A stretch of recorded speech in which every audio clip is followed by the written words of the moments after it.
Yo, what's up aliens? AHEE here. So I've been meaning to make this video for a while, and it's all about music theory in bass music. Alright, so when I was learning music theory in college, I hated the class. I felt it was so difficult because it required, something that felt non-musical, like having to memorize all these things, but it actually, later on became like an internal understanding that I could then use this language to express and communicate, not only with myself, but with other people, like what I intended to do with the music. So one of the first things I really felt like how it jumps over to bass music is the bass line. So in music, oftentimes it's the low notes that really drive a song. And with bass music, oftentimes there's a range in which the bass notes can most effectively be reproduced on speaker systems. And so most electronic music for a while there were in the notes F, G, and A. Those just happen to come through the speaker the best. Nowadays, though, I would say that also E and D sharp also come through pretty well. Sometimes even D. I know that there are some speaker systems that can go down to a low A, but I've noticed that, most speaker systems, unless it's like a festival high-end speaker, they have a hard time producing anything really below D or D sharp. I don't know if y'all notice, like some songs with C notes in them, the C note will sort of disappear in a live setting. And so oftentimes people use a higher octave C in that approach. So that's something to take into consideration when writing music, is choosing your key. And also I've found that like rock bands, most of that music was in E minor, because the lowest note on a guitar is E. So a lot of music sort of gained its sound through also choosing its scale and its root note. So these are all interesting things to keep in mind and to maybe create some self-similarity to whatever sound that you want as a musician. So recently I've been writing a lot in E minor, which I really like that key. I think it comes across on the bass notes. I know a lot of rhythm is written in D flat, D sharp, E flat. And that's also something I've noticed. A lot of drum and bass also, and older dubsteps written in F, F minor. So what do I mean by minor? So that involves chords. So a chord is basically any combination of notes. And here I'm going to do it in C major, just in C for the simplicity. So here we've got a C note, and I'm going to count up 1, 2, 3, 4 semitones from the C. So 1, 2, 3, 4. That makes a C major because it's the C and the E together. And then if we were to go down one note, that's a C minor. And do you feel the emotional difference between those? That's more, and this is, there's a little bit more emotional tension in that, I feel like. And to complete a chord, we want to add the fifth in there. So go up from here, 1, 2, 3. And that right there is a C major chord. Now here, C minor chord. So the way that it's helped me to think about all this is to think about it in shapes and numbers, rather than trying to memorize all the letters, though it's important to memorize all the letters. But I really see it in shapes. So do you see the shape here of 1, 2, 3, 4, 1, 2, 3? Now that's a C major. So that means the difference between this note and the second note is going to be 4 semitones, and the difference between the second note and the third note is going to be 3. Now the inverse is true on a minor scale, it's 1, 2, 3 notes, and then 1, 2, 3, 4 semitones to the next note. So that's why if I was to play in an E minor, it's all white notes, because 1, 2, 3, 1, 2, 3, 4. There you go. That's the same pattern, and so you can apply that pattern anywhere. All those are minor chords. And yeah, I think a lot of electronic music sounds really good in minor keys. There's definitely some fun, upbeat major keys, but also I think like a mixture of major and minor keys really has a lot of emotional impact. And so this is where we combine chords with bass lines. So I like to have like a root note play down like maybe an octave or two lower than the chord. So let's try F. We'll play F with the left hand, and then have F major, and then I'm gonna go up to a G major, up to a minor, and then down to a E minor.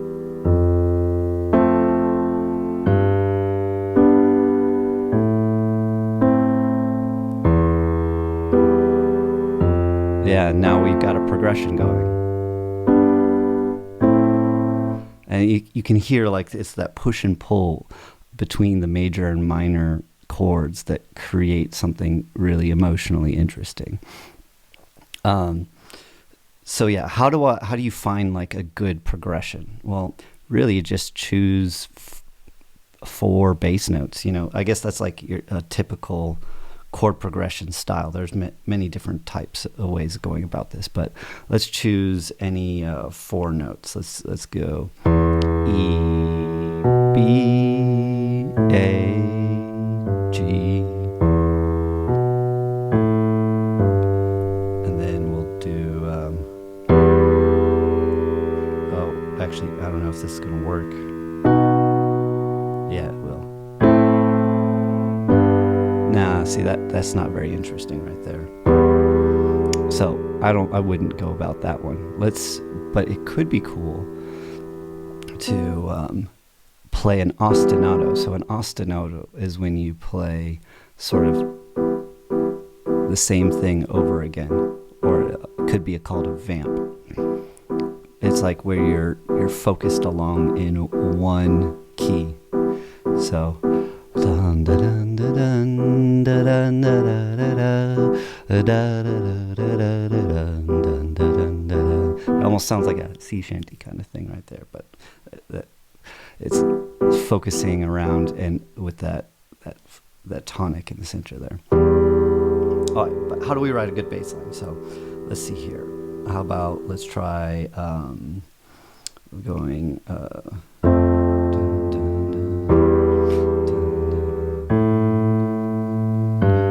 There we go. That's cool.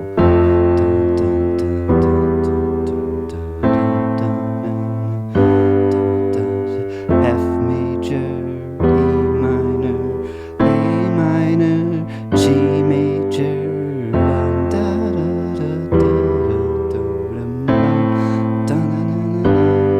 And you could make a song that way.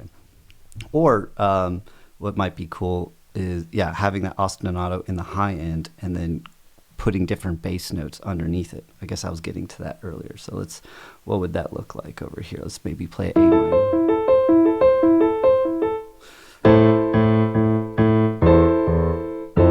There. No, I think this works better.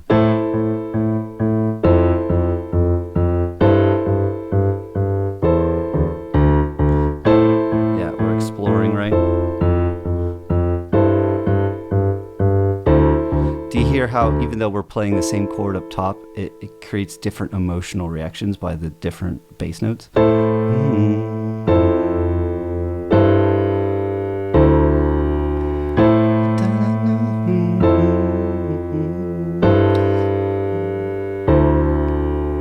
I find that quite interesting, that push and pull, because I feel like that's what you want to do in creating emotional music.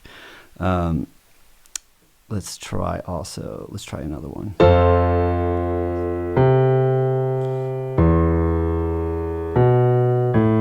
Now let's try something else.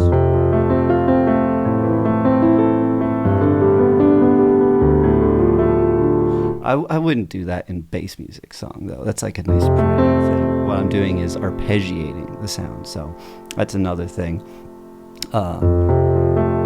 where I take a chord and I break it up. So I'm going to play like two chords, like almost like that, but I'm going to remove that middle one in the bass. So it's 1, 2, 3, 4, 5. But if I pace it out, it becomes an arpeggio.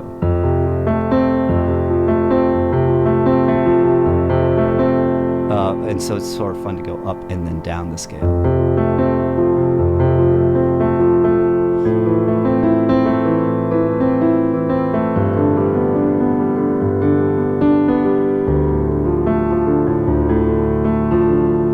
And so it's taking patterns and expanding upon them, breaking them up, and seeing how they play off of each other. So maybe let's take this and apply it to a song now. All right, so this song I've noticed has performed really well in all of my shows. It just creates such a fun vibe, and I am really happy with how it turned out. Here, let's give it a listen.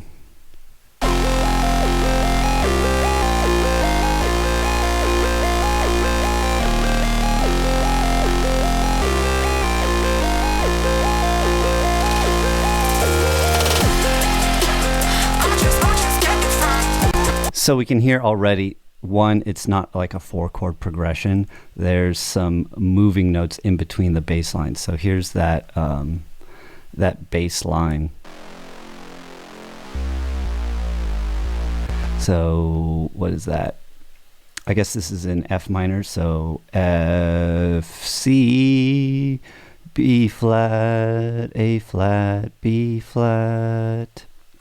So what is that? So it's jumping from a F up to a C. So let's see here, from F up to a C. So that's a major fifth, which is that first and third note in the chord progressions. So that's always going to be a really good thing to go in between. But then it goes down to that B flat and the A flat, and that A flat is the third note in the F minor scale, or that second note in the F minor chord.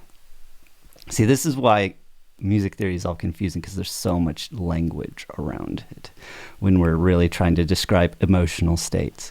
So why did I have this other note in there that's not in that chord? Because it's called like a passing tone, where I'm moving from the fifth to the third. So it's ba da na na na, but I'm moving back up to that passing tone, and I think in that it creates this interesting emotional tension. Because we can also hear that there's an arpeggiation that's going on in here. This sound. Wait, no, this one right here.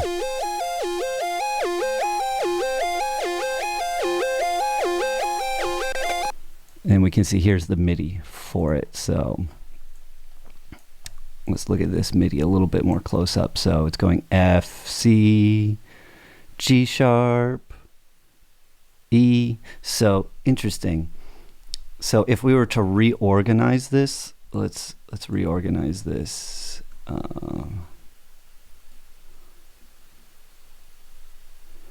So essentially, you see, it's a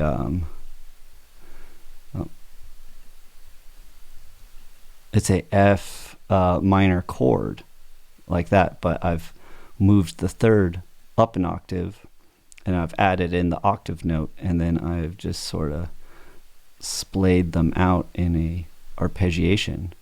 So ba da da da da da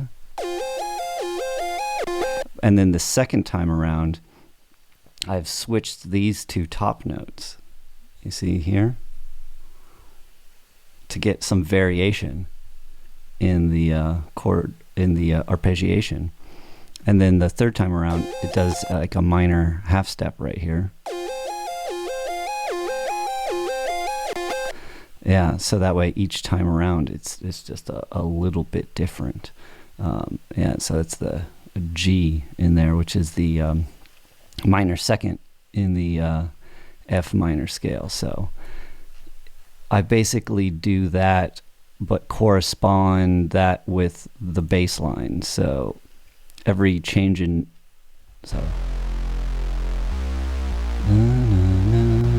so almost like this whole section here, even though it's got some passing tones, the main thing is this. Still, it sort of has like a intoned like tonic of the F, which is the root note.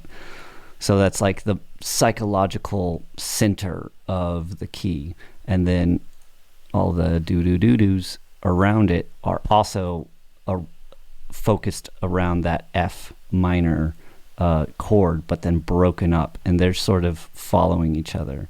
So yeah, I think this is like I was saying, that almost that ostinato in F minor, while the bass notes are moving underneath it, like I said in the example, where it gives different emotional feelings based upon where the bass notes are in relation to the top notes, which I think is interesting. And then here,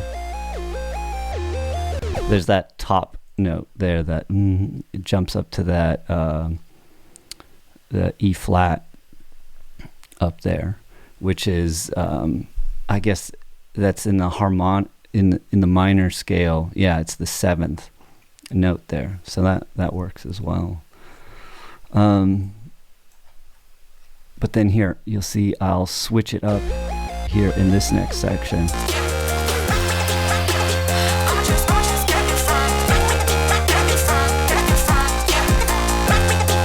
So here I've switched up to a different bass line. And this is more like a 4-chord progression. So F, C sharp, D sharp, A. If we were to look at these as a chord, what would that look like?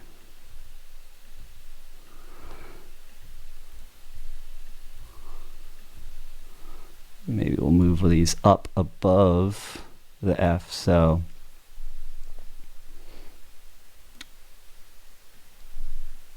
interesting. So as a chord, it's not quite a major or any particular kind of chord, but F and A sharp. Let's say so F, A sharp, C sharp, D sharp. It's like these notes, none of them really create a typical chord, which might be the secret to why there's some interesting emotional tension between it all, while up on top, the melodies that are being played are that, oh, here we go, still that ostinato in an F minor scale.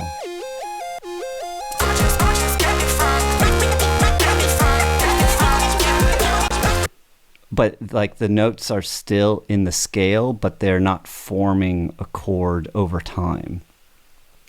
And I think that's what creates the emotional intensity. Because, okay, so this is how you have to think of it, is what do the notes look like over time and then all stacked up together?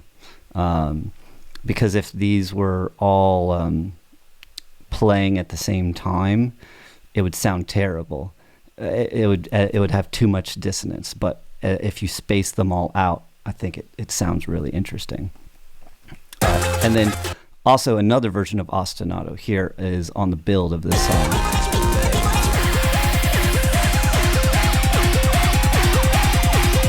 So we're just focusing.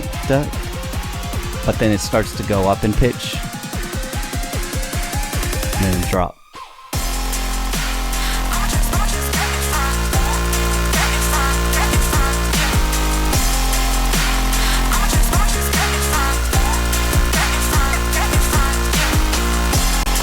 So this is another thing to notice, is that it doesn't just repeat the same thing over and over again.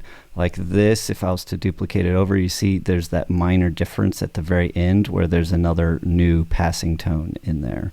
I feel like that's super important. See, if we were also to duplicate this over, you'll see the second time around, it's missing that, and I've filled it in with some bass growl. Yeah. So it's creating variations at the ends of phrases that keep it musically fresh. I think that's a big part of music theory in bass music as well. So what I'm trying to get across in this is the emotional tension that is created by playing one chord up top, arpeggiating it, like we saw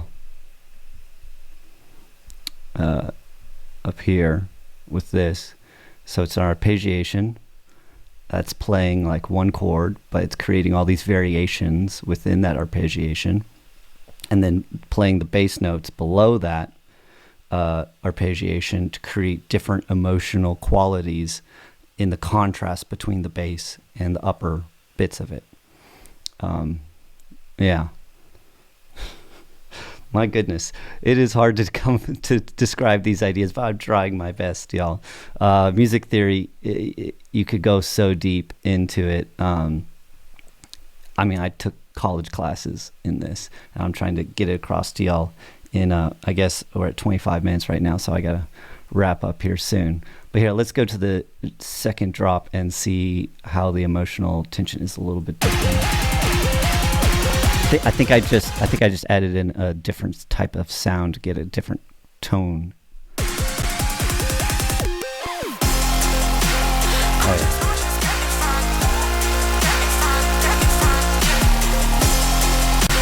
Also, I sped up the arpeggiation, so I basically doubled the speed of the. So it originally was.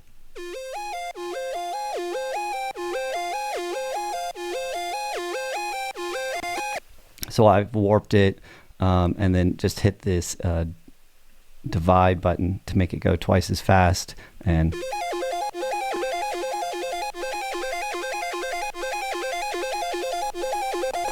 yeah, it works out really well, actually.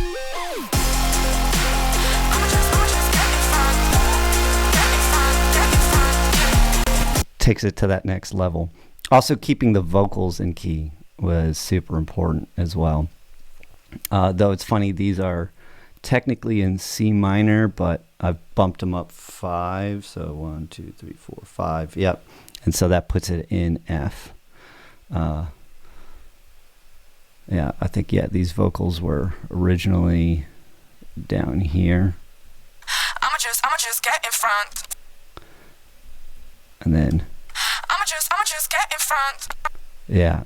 Just sounds really good, but I've kept the formants on 100 because I think if I pull these down, I'ma just get in front. It like makes it a little too chipmunky for what I was going for. I'ma just get in front. So it's like I've a formant shifted it more so than actually pitch shifted it. Yeah, because if I turn down these formants, yeah, it's just a little too chipmunky. What else? I think that is about it that I want to get across. Yeah, I think I add in just other things to. That's okay. That's going on in the background.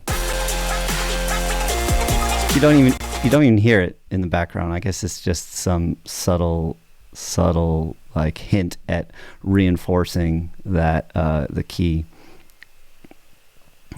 Oh, sorry for the loud beeps. People are texting me.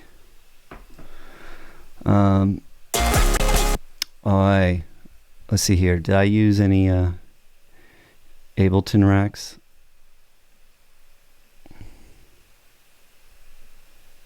Yep, using the auto chopper here on some vocal lines.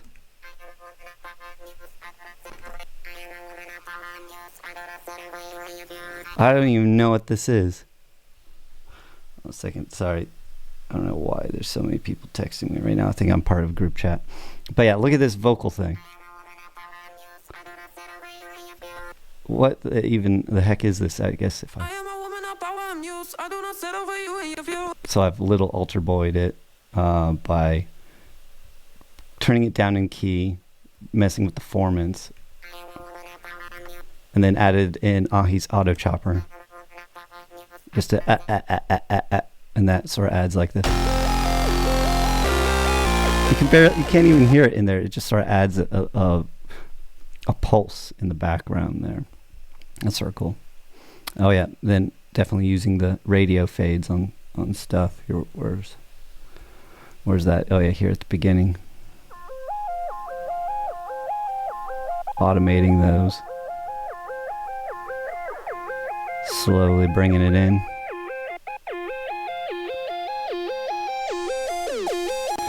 I probably use the radio fades almost every track that I use. They're so much fun. Yeah, what else we got going on in here? Serum Vital, I know I've been using those presets. Oh yeah, the growl bass processor. Definitely just love adding that onto beef up my growls. See here. Without it. Yeah, it just helps it out so much. This one right here. If we were to unfreeze that. So much. Definitely go check out those if you haven't already. Oh, yeah, aliens. I hope you got something out of this. If you did, please leave a comment in the let me know in the comments, and I will see y'all in the future. All right. Peace, aliens.